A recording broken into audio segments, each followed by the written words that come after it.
আমার ত্রিপুরা ও আগরতলা ইভেন্টের যৌথ উদ্যোগে রামনগর ৬ নং রোডস্থিত মুক্তি সংঘ প্রাঙ্গণে অনুষ্ঠিত হতে চলেছে পিঠেপুলি উৎসব। আগামী ১৭ জানুয়ারি থেকে ১৯ জানুয়ারি পর্যন্ত চলবে এই পিঠেপুলি উৎসব।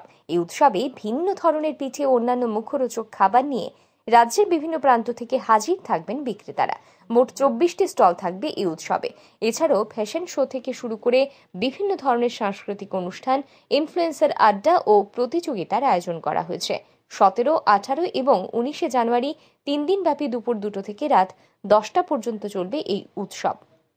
এই পিঠেপুলি উৎসবের উদ্বোধক হিসেবে উপস্থিত থাকবেন আগরতলা পৌর নিগমের মেয়র তথা ৭ রামনগর বিধানসভা কেন্দ্রের বিধায়ক দীপক মজুমদার। এছাড়াও উপস্থিত থাকবেন ৮ টাউন বরদোয়ালির মণ্ডল সভাপতি শ্যামল কুমার দেব, ৭ রামনগর মণ্ডল সভাপতি অমিতাভ ভট্টাচার্য সহ রাজ্যের অন্যান্য গণ্যমান্য ব্যক্তিরা। উদ্যোক্তাদের পক্ষ থেকে বৃহস্পতিবার এক সাংবাদিক সম্মেলনের আয়োজন করে এই বিষয়ে বিস্তারিত তুলে ধরা হয়। মূলত বাংলার ঐতিহ্যকে ধরে রাখার জন্যই এই উদ্যোগ গ্রহণ করা হয়েছে বলে জানান উদ্যোক্তারা। করতে যাচ্ছি আগামী ১৭, ১৮ এবং ১৯ তারিখ জানুয়ারির এই পিঠেপুলি উৎসব আমাদের রামনগর ৬ নম্বর এবং ৫ নম্বরের মেইন রোডে মাঝখানে, যেখানে মুক্তি সংঘ ক্লাবের দুর্গাপূজা অনুষ্ঠিত হয়েছিল বরোদা ব্যাংকের ঠিক অপোজিট সাইডে, সেখানে অনুষ্ঠিত হতে যাচ্ছে। এবং এই অনুষ্ঠানে আমাদের ২৪টা স্টল থাকছে।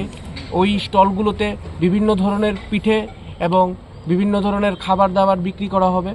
হ্যাঁ, আপনারা আসুন, আপনারা এসে ওখানে অংশগ্রহণ করুন এবং পিঠেপুলি খেয়ে যান।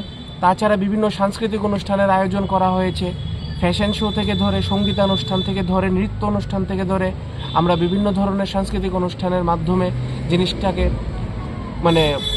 ফুটিয়ে তোলার চেষ্টা করছি। এবং এই অনুপ্রেরণা নিয়ে সেরে এবার প্রথমবারের মতো আমরা পিঠেপুলি উৎসব আমরা অনুষ্ঠিত করতে যাচ্ছি। মোট কয়টা স্টল থাকছে? মোট এখানে ২৪টা স্টল থাকছে এবং পরবর্তী সময়ে যেরকম আমাদের কাছে এখনও অনেকে স্টলের জন্য ফোন করছে, সেই অনুযায়ী দেখতে গেলে যদি পরে দিয়ে বাড়ানোর জন্য স্টলের জন্য অর্ডার আসে, সেই ক্ষেত্রে আমরা ব্যবস্থা নিয়েছি। বাট আপাতত এখন ২৪টা স্টল দিয়ে সেটা আমরা ওপেনিং করছি। যারা এই পিঠেপুলি উৎসবে অংশগ্রহণ করছে এখানে, তারা কি গ্রাম অঞ্চলে না শহরাঞ্চলে? এখানে গ্রাম শহর মিলিয়ে আসছে। এটা বিভিন্ন জায়গায় আমরা পোস্টারের মাধ্যমে, মার্কেটিং এর মাধ্যমে, সোশ্যাল মিডিয়ার মাধ্যমে, হ্যাঁ, সোশ্যাল মিডিয়ার অনেক ইনফ্লুয়েন্সরা মার্কেটিং করেছে এবং ওরাও এই উৎসবে অনুষ্ঠানে অংশগ্রহণ করবে। তো সেই সূত্রে এই খবরটা অনেকটা জায়গাতে স্প্রেড হয়েছে। তো এবং আমরা মাস্টার শেফ অমিতাভ দত্ত আসাম থেকে উনি আসছে। হ্যাঁ, ওনাকেও আমরা বিশেষ একটা ওয়ার্কশপ করবে, ওনাকে আনানোর আমরা ব্যবস্থা করেছি। তো উনিও আসছে, এই পরিকল্পনা আমরা গ্রহণ করেছি। এই পিঠেপুলি উৎসবকে কেন্দ্র করে খাবারের কর্মশালারও আয়োজন করা হয়েছে। এই কর্মশালাটি পরিচালনা করবেন আসামের master chef Amitabh Dutta. Bureau report, R E news.